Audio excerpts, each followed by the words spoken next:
You know what? I tackled Lionel Messi in the Copa America. What have you done with your life? That's what I want to know. What have you done with your life?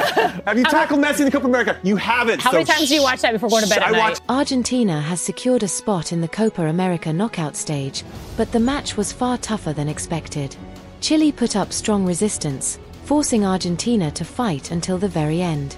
It took an 88th-minute winner from Lautaro Martinez to finally seal the victory. Amidst the intense battle, Argentina's captain, Lionel Messi, didn't look pleased. In fact, his heated exchange with the referee has been making rounds on social media. Footage from X shows Messi visibly frustrated, questioning the referee's decisions. He was reportedly heard saying, "Won't you charge me?" a reference to the official's reluctance to call fouls against him. He also added, "What will you give? A yellow card, referee?" So far in Copa America, tensions remain high, and Messi's frustration highlights the fierce competition on the pitch. Most underrated quality to me is how durable he is. He took some shots today where you thought, my God, might he be seriously injured? And then he pops right back up and keeps playing. I'm so glad you say that because, this is a guy that now for, a decade and a half, everybody's been trying to decapitate, all right? Or at the very least maim at different times. Even in the modern game where players are protected, he gets hit. And, he continues to, as you said, get hit and then get up.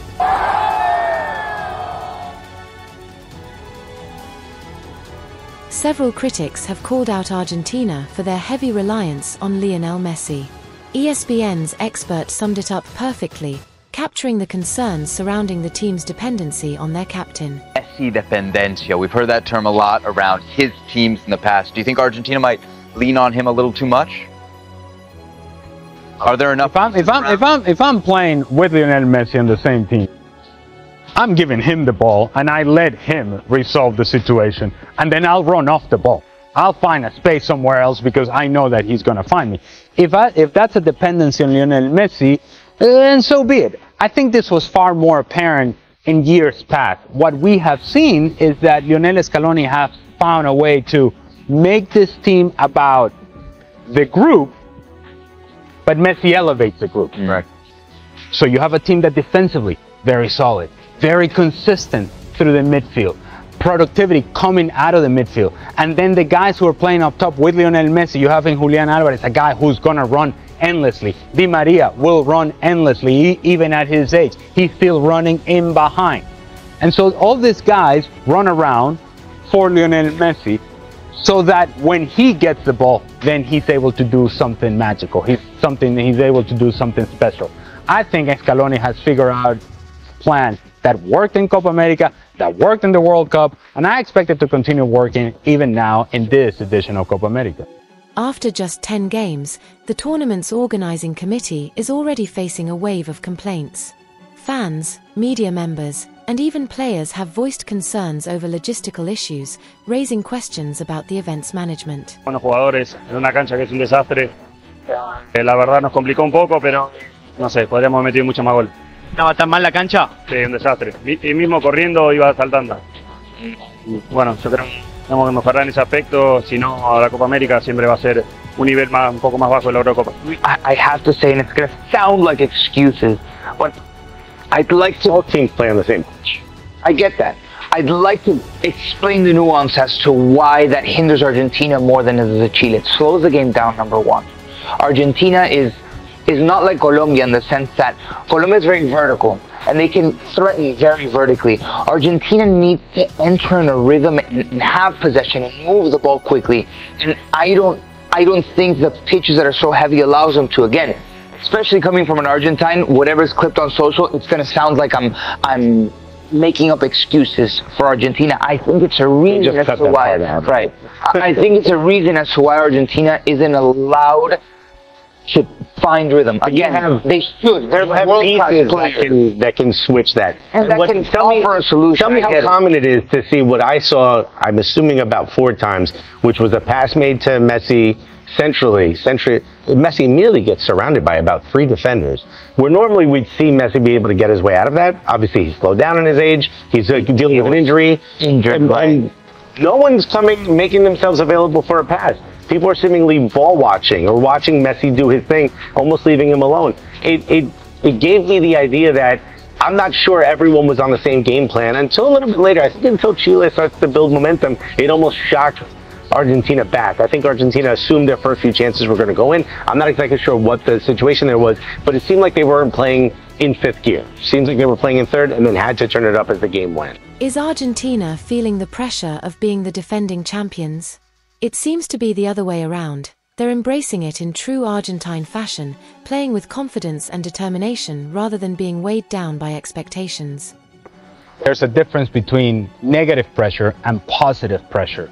For years, Argentina and Messi were under negative pressure, and that seemed to weigh the team down and weigh his performances down, Lionel Messi's performances. What we're seeing, since winning Copa America in Brazil, against Brazil, and then following that up with winning the World Cup, is that while there may be pressure, it's a pressure that they love, that they're thriving under that pressure. And if you're Lionel Messi, you're actually saying, you know what, this may be my last Copa America. This may be my last time around. Maybe this is a farewell tour. Even if we're going to do a farewell tour, we might as well win it. Rodrigo de Paul, number 7, he's in the midfield. Just such a great player, plays for Atletico Madrid. He acts as Messi's bodyguard, as I mentioned, whether that's on or off the field. And actually, Messi said in an interview that he loves de Paul. One of the reasons because he's like an enabler on and off the pitch. You know, off the pitch, Messi could seem a little bit more shy, but it's de Paul that actually like helps him really get the best out of him. Mate? Yeah, maybe. But then on the pitch as well, whether it's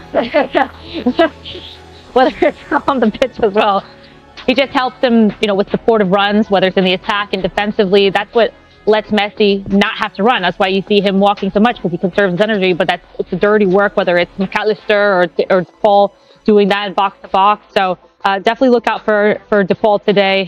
Love the fight, and I think that's what we might see against Chile as well. Yeah, we just got a good look at Rodrigo de Paul. He's in his boy band phase right now with this. The David Beckham phase. Yeah. The Copa America group stage match between Argentina and Chile at MetLife Stadium was a sellout, drawing an announced crowd between 81,000 and 106,000. This clash between two of South America's top teams provided a glimpse of what to expect when the 2026 FIFA World Cup arrives, and offered insights on how to enhance the experience further. Armin was there for one player and one player only, and that's Lionel Messi.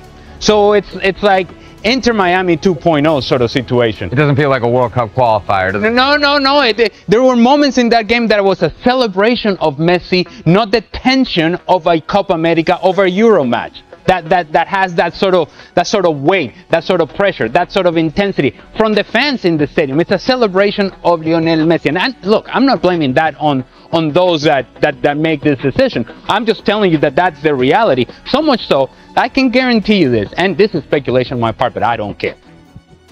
You have fans in that stadium that were wearing the Argentina jersey, that were wearing the Messi jersey, that had Messi gone on to score 1 or 2 of the breakaways that he had, but Argentina had tied the game or lost the game, they would have walked out of the stadium, hey, Messi, Messi, Messi, Messi, Messi, right? Because it's not an identification with the national team per se, it's an identification with Lionel Messi and the brand that is Lionel Messi, and it's something that we are seeing in Major League Soccer as well. And so when you have that sort of fan in the stadium that is there more for the spectacle of Lionel Messi than the actual tension and history of Copa America, it changes the feeling of the game. That's all I'm telling you. And people may say, you're crazy, you are crazy. No, I'm not, because I felt the tension of Copa America, and I know how life and death it can be. It didn't feel life and death in that stadium. There were lulls during that game in which, okay, Messi's not touching the ball, so the stadium goes quiet. When Messi touches the ball, the stadium goes up. And then he doesn't touch it, and it goes quiet again. That doesn't happen in World Cup qualifiers. It doesn't happen in Copa Americas when they're being played in the middle of the cauldron, when they're being played in the kitchen that is South America. I'm telling you. The atmosphere at MetLife Stadium for the Argentina versus Chile match was unlike a typical Copa America showdown. The crowd wasn't there just for the competition. They were there for one man, Lionel Messi. It felt more like Inter Miami 2.0 rather than a high-stakes tournament match. This wasn't the kind of tension-filled battle you'd expect from a Copa America or a European Championship clash. Instead, it was a celebration of Messi. Fans in Argentina jerseys weren't necessarily supporting the national team as much as they were supporting Messi, the brand. Had Messi scored on one of his breakaways, even if Argentina lost, many in the stadium would have still left chanting his name. This phenomenon is something we've already seen in Major League Soccer. The spectacle of Messi often outweighs the actual weight of the competition. Unlike World Cup qualifiers or South American-hosted Copa America matches, where the intensity is life and death, this game had a different energy. The stadium would go silent when Messi wasn't involved, only to erupt when he touched the ball. In true South American football culture, the entire match is a war zone of passion, noise, and tension. This felt like something else entirely.